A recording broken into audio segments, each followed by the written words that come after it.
Hey everybody, I'm Scott Weichel. You're listening to My Kind of Country on MKOCRadio.com. Pleasure to have a legend in country music on the show tonight. This gentleman has been a member of the Wheeling Jamboree for over 53 years. He's been in the music for over 5 decades, and he started out with Star Day Records. He's been on Challenge Records.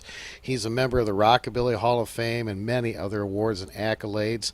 And he's got current music, #1 songs all over the world, and it's a pleasure to have him on the show to talk about his great career. This is Darnell Miller. Darnell, how are you tonight? Doing fine, Scott. Thank you very much for allowing me to be on your show. It's a pleasure, and hope all the folks will enjoy what we have to talk about here. Well, I'm certainly glad that you got in touch with me. It's always a pleasure to hear from somebody of your stature, and I know that you've got a storied career, and I want to talk about your entire career. But first of all, congratulations! You've recently had a #1 song on the World Country Music Charts. Yes, sir. Looked up. The song is "Love Might Be the Death of Me," and it's on the Legacy CD. It's pulled off of that as a single. My records are put out in different countries around the world by a company called Hillcrest Radio Marketing. And since I think '99, I had the first #1 record over there. It was a song called "I Was Raised on the Grand Ole Opry," which they never would let me on to let me sing that, but it did go to #1 on the European Country Music Survey. And then all the other songs that we've had has been on the world chart. They call it the top 40 world singles, And so as of now, I'm sure it's dropping in the charts right now, but it was we had the #1 record from 122 to 27. That's fantastic. February, so that's pretty good if you get one to stay #1 for that amount of time, Absolutely. Well, this CD is called 22 Classic Country Songs, Darnell Miller Legacy, and you can get that at darnellmiller.com. It is also available at CD Baby. 22 great songs on there. And Darnell, I noticed the writer on a lot of these songs is a gentleman by the name of Roy Ownby. Tell me a little bit about him. Roy Ownby has a publishing company called Try Me 2 Music, and he also had the label that I was on there for about 10 years, RGO Records. And he's put out, three other CDs on me. We had a CD called Timeless, and we had one called Certified Country, and the first one was called Voice Activated. And I also have a CD out called Voice Activated Volume 2, which is a bunch of songs that I had recorded at one time for Star Day and some other indie labels, and I managed to get the masters back and was able to get some things released like that, And by the way, I'll have to find one of those and send that to you, because there's some very good songs on that. I can say they're good songs because I didn't write any of them. I don't want to sound like I'm bragging, but I've been so lucky in the music business. I've been able to record songs for some of the greatest writers around. Carl Blue, a lot of the songs that I had on Challenge Records, he wrote. Another guy by the name of Dave Burgess, who wrote a lot of the hits for Ricky Nelson. I did several of his songs, and then of course some of the most favorite songs of mine that I recorded was written by a lady by the name of Liz Anderson. Oh, yeah. It's Lynn Anderson's mother, who has passed away now, and I just, not too long ago, seen where her husband had also passed now. He was up in his 90s. Yeah, Casey. Yeah. Casey Anderson. I loved them both. They were great people. I mean, and she came to... Every time I'd record one of her songs, she would come and watch me record, and she was just so nice, She had a lot of great songs of her own, and she was responsible for Merle Haggard's first #1 song, which was called "I'm a Lonesome Fugitive." Right, she wrote that. Yep, sure did. That's she wrote a lot of great songs, She certainly did. So, and I've recorded. I actually recorded a couple of songs that Tom T. Hall wrote. I think if I can get the Voice Activated Volume 2 to you, you'll see a song on there that Tom T. Hall gave me. And actually, Tom T. Hall gave me the song Hello Vietnam years ago. And at that time, I didn't have a label. I was between labels, and I went and talked to, you can't believe how many people I talked to, and I said, listen, this is a hit song. I know it's going to be a hit, and everybody said, well, I don't know whether that Vietnam thing's that big or not, so a lot of people passed on it, and I carried it probably for, I don't know, between 1 and 2 months trying to get somebody to let me do it, and nobody would go on it, and he pitched it to Johnny Wright, and it stayed number 1 for 10 weeks. Wow. So my judgment of the song was right. I mean, I knew it was going to be a hit. Whoever, and I knew if I could get it cut and get it out, that it surely would be a chart record. I didn't know whether it would be a number 1 record, but I knew it was going to get in the charts. But when I couldn't get anybody to let me record it, Tom finally asked me. He said, "If you're not going to do anything with this, I need the song back." And I said, "Well, you need to take it back, because I've approached all kinds of labels about it, even labels that had never recorded a country song, and they all turned it down. Like, well, I don't think it's that big a thing, But like I say, I knew in my heart that was going to be a hit record by somebody, and of course Johnny Wright cut it. And like I say, it was the number 1 record for 10 weeks in a row on Billboard. So wow, you don't do much better than that. That's for sure. Yeah, that was a touchy subject back then. I think a lot of a lot of people steered away from it. Yeah. Well, let me go back and talk about your beginning career. You were 17 years old when you were signed to Starday Records. That's pretty amazing. Tell me the story of how you ended up with Starday. Well, I had seen in some of the trade papers that Starday Records had moved from down in Texas to Nashville. And actually, there's a book out now called The Starday Story by a boy up your way. He's a English professor or something, I think, in the University of Wisconsin, but he's written a great book about Starday Records and the people that was on Starday. But I had seen where they had moved into Nashville, and I simply sat down and wrote him a letter and asked him if there was any chance that he could listen to something maybe that I had written and see if he thought I was good enough to record, and so he wrote me back, and he said, yes, if you'll produce something, if you can get something produced, send it to me, and we'll take a listen at it, and so I did that, and actually he did not put that first record on Starday. He put it on I gave him a label name, and he put it on that, and we wound up selling some records on it, and then he called me back and said, you need to cut something else, that I could get on Starday. And so I went back and recorded a song called Cardboard Sweetheart that a lady over in Virginia had sent me. So I sent him another song, like I say, that this lady had written, and I put the music to it, changed some of the words around and everything, and we split the songwriting credits on it. It was called Cardboard Sweetheart, and it was good enough that he thought that he could put it on Starday Records. So that's really how I started. Then I had the biggest record I had with Starday was a song called Mommy Will My Doggie Understand.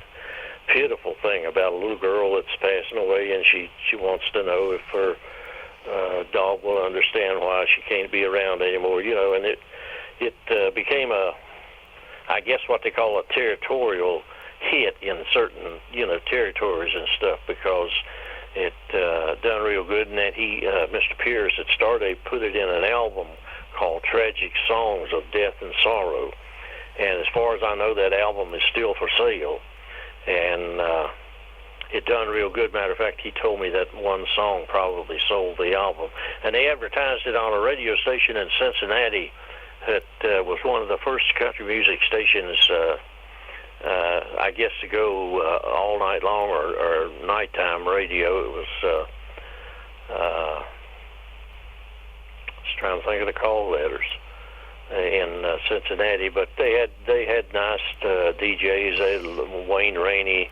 I remember played the record a lot off the album and everything at WCKY was the radio station in Cincinnati, and so then I had a couple other releases on Starday, and finally Starday got in the midst of negotiations with Mercury Records and also with King Records, and eventually King Records bought the Starday label, and then by that time I had got a deal with Gene Autry's label in Hollywood, Challenge Records, and so that's kind of how we got started.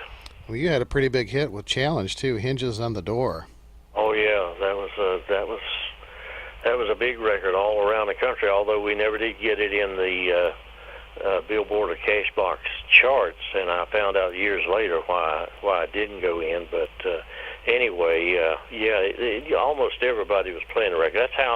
That's the song that got me on the Jamboree in Wheeling, because I worked at a TV station in Bluefield, West Virginia, Channel 6 in Bluefield, and of course I was on TV there every day with this group of people. It was called the RFD Jamboree. I think about the RFD network now. Oh yeah, we're a little ahead of our time, but we had a show called the RFD Jamboree, and we were on, I think, at 1 o'clock every day for a half hour, and so I was at that time pushing a boom mic around and setting up props, mopping the floor, whatever, But eventually I got on the camera. I become a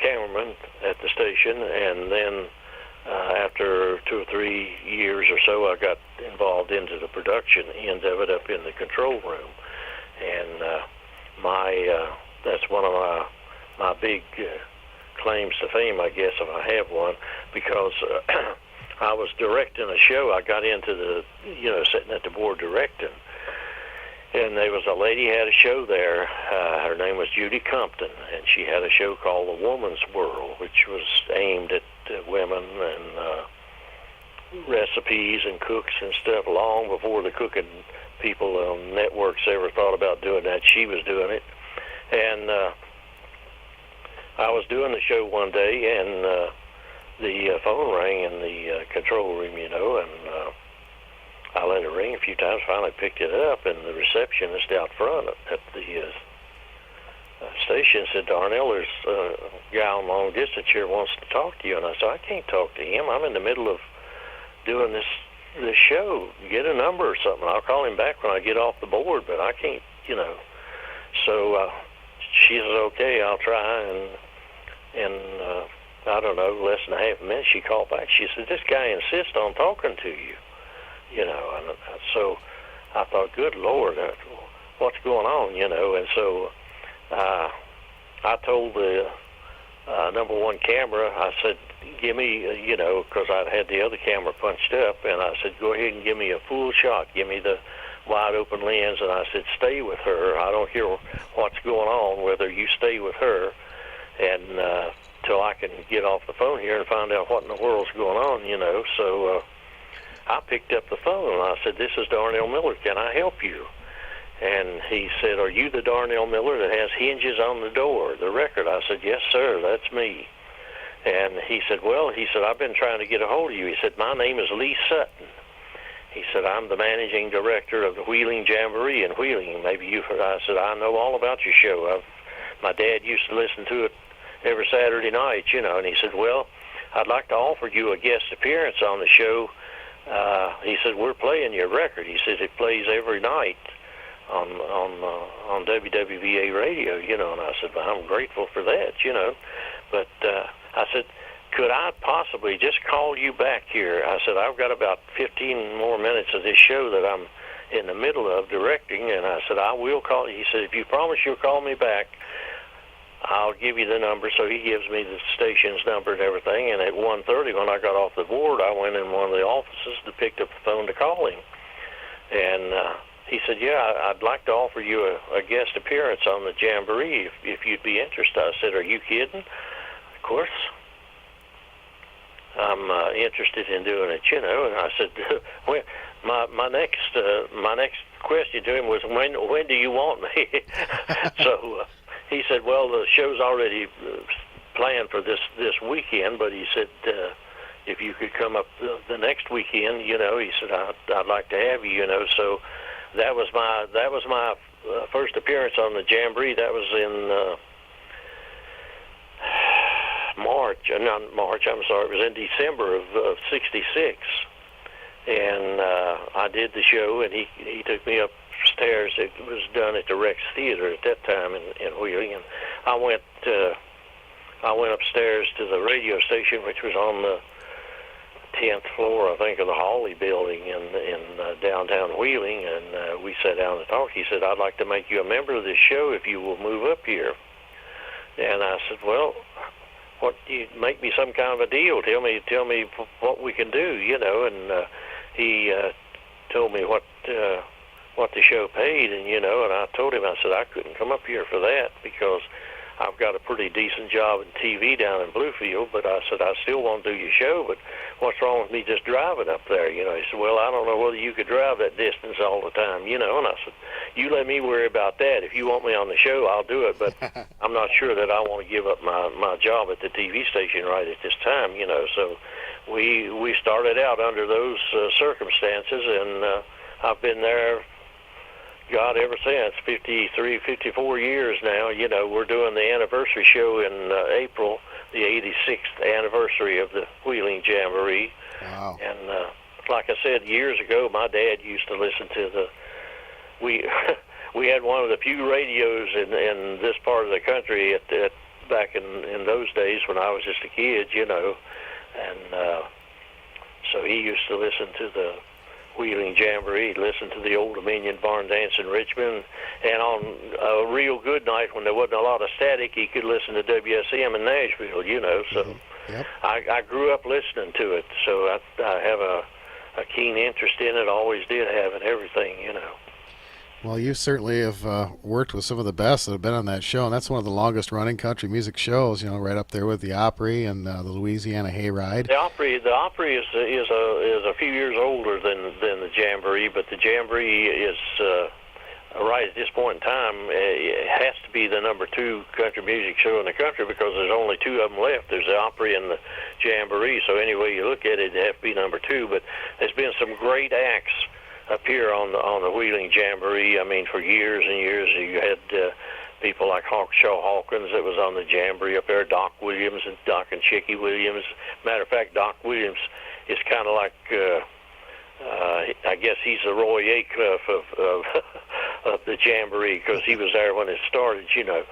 And so they also had people up there like the Osborne brothers was on the Jamboree at Wheeling for years before they went to the Opry.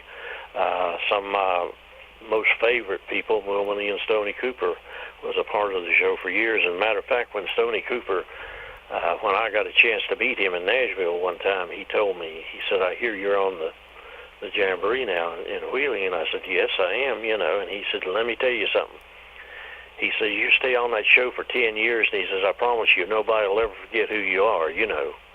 And so I guess I've done pretty good because I've hung around on it for 50-some years. Yeah. So hopefully most everybody knows who I am by now, you know. But he told me, he said, no, you stay on that show 10 years. He said, I promise you, nobody will ever forget your name, you know. Wow. And he told me, he said, even though we're part of the Opry down here now, he said, most of the dates that we work on the road, he said, we still work as a result of being on the Jamboree all those years up there. So wow, that's amazing. Had some great acts up there. Hank Snow at one time was a part of the Jamboree, and a lot of people don't know that. But I didn't know that. Snow come down and was on the Jamboree. Another guy by the name of George Morgan, who had some big hit records, and then went to the Opry. But it's been a good show for me, and you know, I can't tell you how much I've enjoyed doing the thing all these years, and it's still a thrill to walk out on that stage every time I go there. how are the audiences now compared to many years ago? Are you still seeing new people come in, or is a lot of older people? Or Well, yeah, right now the Jamboree is, I guess the best way to put it, the Jamboree now is at the same place it was when I got on it back in the mid '60s. Because a lot of the older acts have passed on. Jimmy Stevens, who had been there when I went on the show. Roy Scott, who was one of great singer, had worked around with Doc Williams and them for years. Smokey Pleacher, who was the comic on the show. It's just Crazy Elmer, was another comedian that they had on the show, and then they had Jimmy Martin and the Sunny Mountain Boys, a bluegrass group. They were on there when I got on it, and most of them, to be honest with you, have passed on. And so I'm right at this point in time, I am the oldest and the longest reigning member of the Wheeling Jamboree right at this point. But they are taking on some new acts and trying to get it back up to where it was when I got on it years ago. Another guy that was on the show there was Dick Curlis out of Maine. And another boy by the name of Johnny Dollar, who was on Columbia Records. When I got on the show up there, you had to have a legitimate record contract. You had to have records that were playing around the country. That you would get an airplay because they assumed that you would be able to draw a certain amount of people to the show. That's why they would sign you. And so, like I say, it's in a rebuilding stage right now. But the crowds. The crowds right now are probably not as big as they were in the '70s. The Jamboree, I think, probably had its greatest audience and stuff between the late '60s and through the '70s. Because at one time Columbia Pictures, a lot of people don't understand that, but at one time Columbia Pictures owned the Jamboree in Wheeling, and they also, at that time, owned the radio station. They owned WWVA, and today I run into people all the time, and they'll say, well, I don't hear the Jamboree anymore on WWVA, and no, you don't. The Jamboree now owns its own radio station, which is called WWOV, and it's a low-power FM station, but it's on the Internet. You can hear it anywhere in the country, anywhere in the world on Saturday nights, so... well, that's fantastic. Chance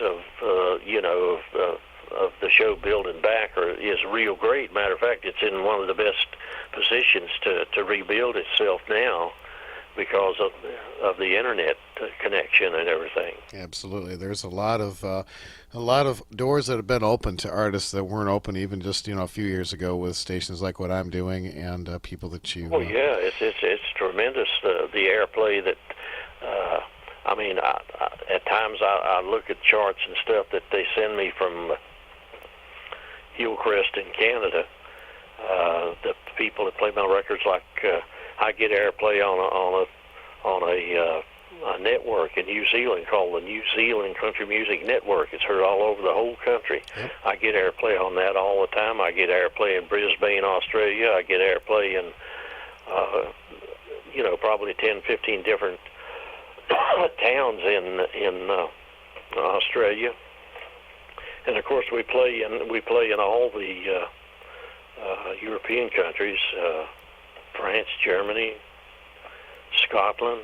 I was getting ready to tell you a while ago, but that I talked to some guy. He was worried because he didn't hear my records in this country on local stations and stuff, and I said, well, I don't know how to tell you this, but the BBC in London and places in Scotland, the BBC over there, play my records all the time, and so obviously I wish every radio station in America played my records, but that don't happen the way radio programming is anymore, but I still get a lot of airplay all around the world. That's why the songs get in the charts, and I'll tell you another little funny story. Some promoter in Nashville, I don't know who it was. I know there's the Nashville's full of record promoters, but he called Mr. Allen in Canada one day, and he wanted to know. He said, "How come you're letting Darnell Miller's records get in the charts overseas?" You know, and Ross Allen, he said, "I don't have anything to do with these records getting in the charts." He said, "Probably the best thing I can tell you is," he said, "well, we've managed to keep him out of the charts here for 30 years in this country." And Ross said, "Well, that is probably a mistake on you people's part, because he should be in the charts, you know." Anyway, he said, I don't control who plays the songs or anything." He said, "I just send them over there." He said, "They find." Well, that's fantastic. Like I say, we get a lot of airplay around the world. I mean, That's you know, great. and We have a lot of. I found out last week after I had talked to you, I found two stations on a chart out in California that are playing my records, and I have no idea whether Ross Allen sent them out there or whether they picked them up from RGO Records or where. But there's two stations in California. I was trying to find the city here there's a station in KKRN radio in Redding, California, that we get airplay on all the time, and also KZNQ in Santa Clara, California. And of course, I may have mentioned to you that Lance Hawkins, who was a DJ in Hollywood, and I had no idea that he'd ever heard of me, but he called me, and I did an interview similar to what I'm doing with you here today with him, and he knew all about the records that I had on Starday. Also knew about the Challenge records that I'd had, and mentioned Hinges on the Door, and I had another good record on Challenge called World's Best Better Half, which actually sold more records than Hinges on the Door, although Hinges got more airplay, you know. But all those songs that I had on Challenge were, like I say, they're all by name writers, and hopefully I did a good job on them, because most people were happy with them. As I told you, matter of fact, Liz Anderson told me I recorded a song of hers called Close to Tears, and she told me that of all the songs she'd ever had recorded, she thought more of that one cut than almost anything she'd ever had cut, you know. And I thought that was a great compliment. That's high praise, absolutely. Well, we get listeners all over the world. A lot of the countries you mentioned, Australia, New Zealand, Germany, the UK, we get listeners from all over the world, so I know they're going to be real happy to hear your songs on our station, without a doubt.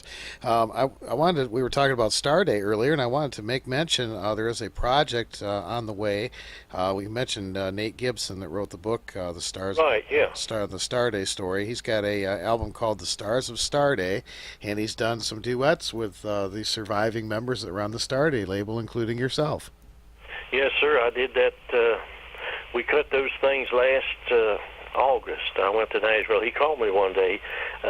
He's a big fan of mine, you know, and he called me one night and was telling me about records that I had made that he had, you know, and honestly, some of the things he had on me, I basically forgot about doing them, you know, and he started telling me about, I said, "Where'd you get all these records?" Oh, he said, "I find them from time to time, you know," and but he was telling me about things like that. He wanted to know, he was telling me about this project that he wanted to do, and he wanted to know if I would be interested in doing it with him. I said, "Of course I'm interested in doing it." I said, "What do you want me to do?" And he said, "Well, to be honest with you, I'd like you to sing with me. I'd like you to come to Nashville, and let's do, matter of fact, we did 3 songs, and I guess all 3 of them will be on this album that we're talking about here. But I did a song called Royal Flush, which I wrote, God, years ago. It was one of the, maybe the second, or I guess it was the second record I had on Starday. And the back of it was called Back to You, which I also wrote. And he was just really enthused about me doing the Royal Flush again. And he got to showing me. He said, "Do you realize what your records sell for around the world? You don't?" I said, "No." And he pulled up something on his iPhone, I guess, you know, and showed me where some gentleman in, I'm trying to think, I think it was in Sweden, had purchased a copy of Royal Flush. And then some guy, I think somewhere in the Netherlands maybe, had seen that he had got a copy of that, and he had called him up and said, where did you find this copy of Royal Flush by Darnell Miller? And the guy said, well, it wasn't easy, but he said, I found it. You want to know what he paid for it? And the guy said, I paid $200 for it. Wow. And I couldn't believe it. I mean, I told Nate, I said, listen, he could have bought that record in 1959. I think that's when I done it. It was 1959. I said he could have bought a half a dozen copies of it, for 89 cents a piece. That's what a 45 RPM record sold for back then, But I said, to think that he paid $200 for a copy of that, it blows my mind, Well, he said that everybody's trying to find your earlier records on Starday. And there's something about the label and the acts that were on Starday, and I couldn't believe it. But here, not more than a month ago, I heard from him again. He said, yes, somebody else got a copy of whether it was Back to You or one of the other, Mark or Kane, or one of the other songs that I had on Starday, and so that I told that if I'd have known back then that at some point in time in my life somebody was paying that kind of money for my records, my God, I'd have bought 300 or 400 of them. But I had no, you didn't know back then, what the effect of the record would be 30, 40, 50 years down the road, So yeah. Starday records are very collectible, and there's a huge following there, and I am very excited to hear this project that Nate's put together, and I'm going to have him on the show when he gets it all completed and ready to go. As I think it's going to be a stellar release. Oh, I think it will too. In the book, he mentions me in the book, which I told him. I said, I can't believe you researched all this and you mentioned me. He mentions me in the book, and of course the discography on the end at the end of the book lists all the records that different artists that he's worked with doing this album thing. It lists about all the records that anybody ever had on Starday. I tell you, the biggest disappointment he had was that he wanted to record something with George Jones. Of course, George Jones was one of the original artists on Starday back when they were still in Texas. Right. And I didn't know this until I read his book, but Starday Records actually started in Hollywood. And so, if you read the book, the book is so well put together and everything. And of course, he autographed me a copy of the book and sent it to me. And I sat down one night and I read the whole book one night. I could not put it down. And so I told him, I said, I can't believe you. He told me all the money that he had spent trying to get this research and stuff on the artist and everything, and then he told me, it was a disappointment because he had hoped to get George Jones to do some of his things that was on Starday with him, but Jones passed on before he could get that done. But he has a lot of the Starday artists, or sometimes the artist will be like a son or a daughter of the original artist. I know, like he's recorded Jesse McReynolds, Jim and Jesse, the bluegrass group. They were on Starday Records for a while, and of course Jim McReynolds passed away several years ago with a brain tumor. But he took Jesse and recorded some of their stuff, just him and Jesse. So it's an exciting project, that he has undertook to do, and hopefully country music people will latch onto it as being something that you can hold on to and go back and look at it 10 years down the road and say, look what this guy done, and absolutely, yeah, and stuff that he put into it. So it's an amazing project. It's a labor of love, and I just consider myself lucky to have been a part of it, Oh, I think it's wonderful that you were able to be a part of it, and I have a lot of respect for him and what he's doing. That's a labor of love, and I am very passionate about country music, and I know he is too, and I applaud him for his efforts. I think that's fantastic. We're going to look forward to that for sure. Well, Darnell Music, darnellmiller.com is the place to go.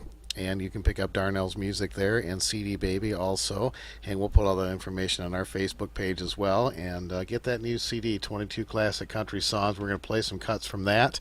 We're going to go back and play some of the Star Day records and some of the challenge records from Darnell as well. And Darnell, it has been a pleasure having you on my show. I want to thank you so much again for taking the time. And your music will always have a home here at My Kind of Country.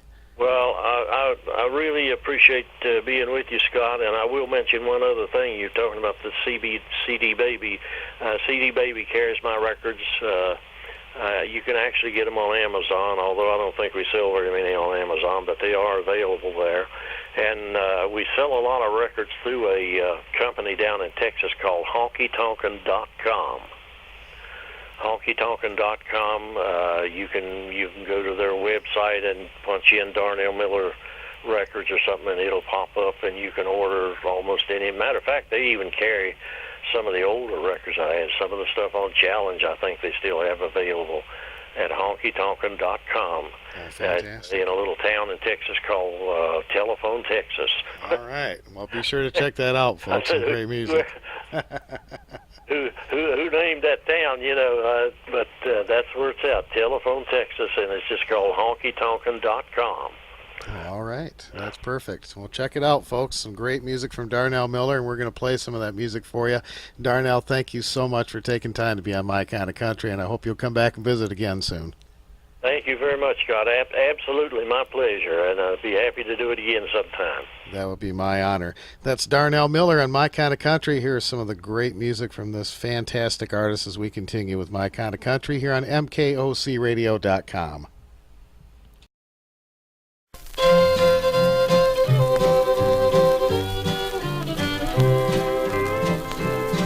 Tonight I'm a-getting out of the woods. I'm gonna have me some fun.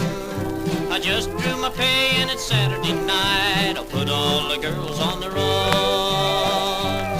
I'm a-dressing up in my Sunday best. I'm stepping out in style. Tonight I'm a-getting out of the woods. I'm really going hog wild. I'll go down to the old barn dance and swing the girls around. I'll dance and laugh, hold hands in the dark. I'll be the talk of the town. Don't you think because I'm a country boy I can't read between the lines? Tonight I'm a-getting out of the woods. I'm really gonna have a time.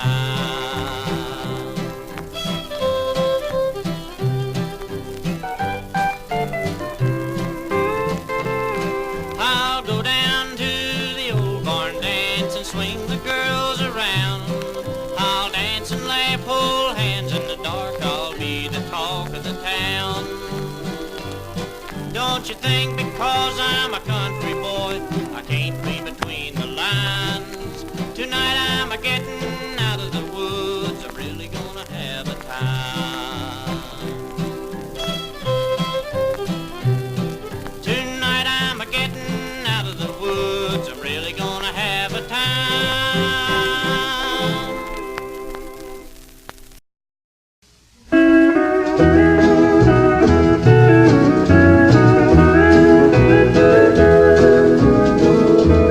Would you kill the thing that's living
travel seems to lead right back to you. Every road I travel seems to lead right back to you.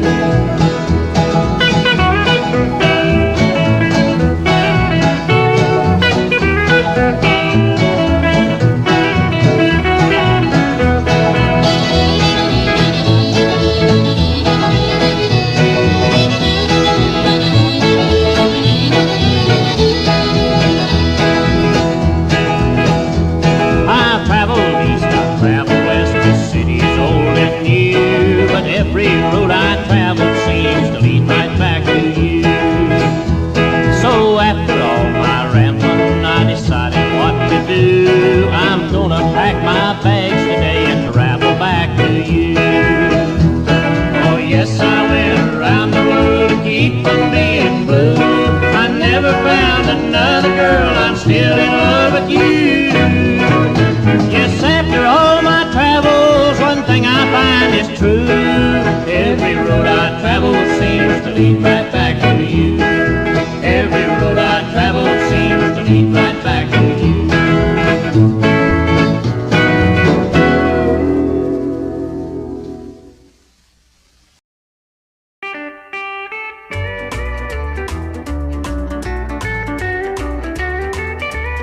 Well, I feel just like an E-chord on an old flat top guitar. I've been used till I can't stand it anymore. You've been in and out of here so much to find you someone new that you're wearing out the hinges on the door. When I met you, I'd have turned around and walked the other way if I'd known how many heartaches were in store. Seems like all I do is hang around and watch you come and go while you're wearing out the hinges on the door. Well, I don't know why I take it, but I do. Well, I guess it's 'cause I'm so in love with you. Each time that you find someone new, you turn and walk away. And just like the tide, you slip right back to shore. Oh, my darling, if you love me, stick around and let me know. And stop wearing out the hinges on the door.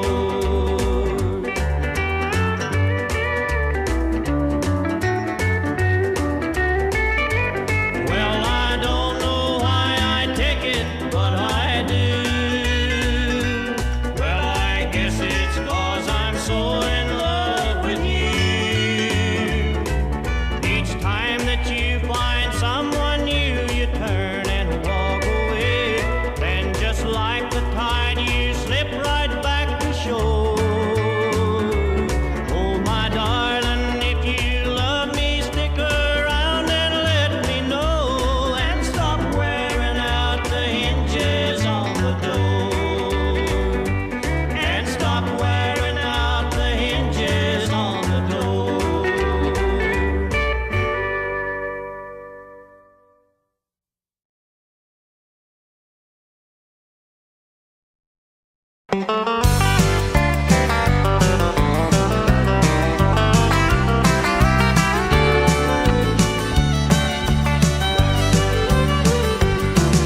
My heart is pounding so hard it might break apart. My knees are shaking so bad to the rhythm of my heart. I can barely get my breath, my lungs might collapse. I never felt I needed help, but now I do perhaps. 'Cause love might be the death of me. I've survived pain and agony, but you're so sweet, you knock me off my feet, and love might be the death of me.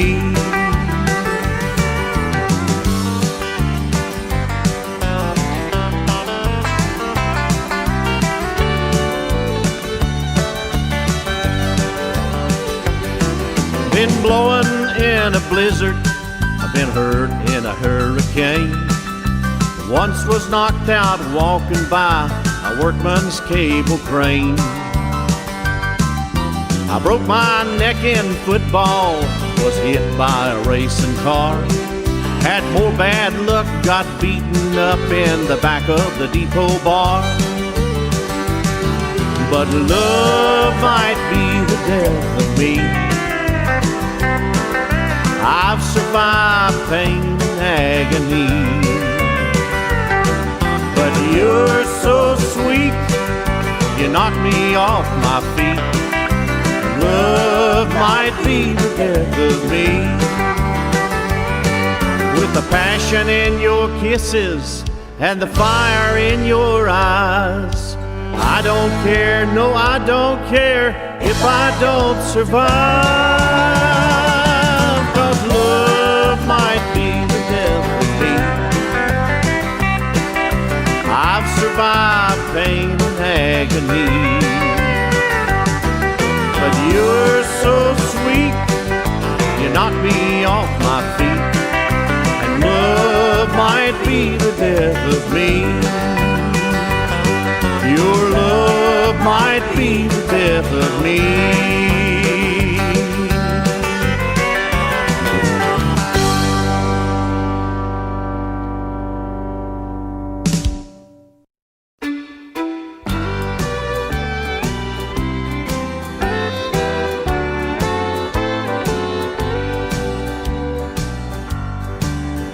Your bright eyes don't sparkle like they used to. You're someone you's not doing you right. I've loved you for so long, and now it's time you knew. So listen to my heart talk tonight. Let me hold you, let me kiss you, let me whisper tenderly, I need you. Let me give you my shoulder to cry away your blues. Oh baby, let me be everything to you.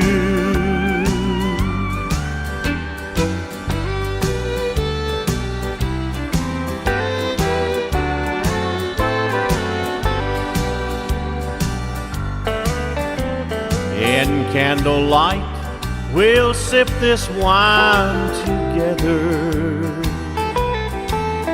And here's a red rose for your raven hair. Every woman needs to feel she's someone special. My touch will show you just how much I care.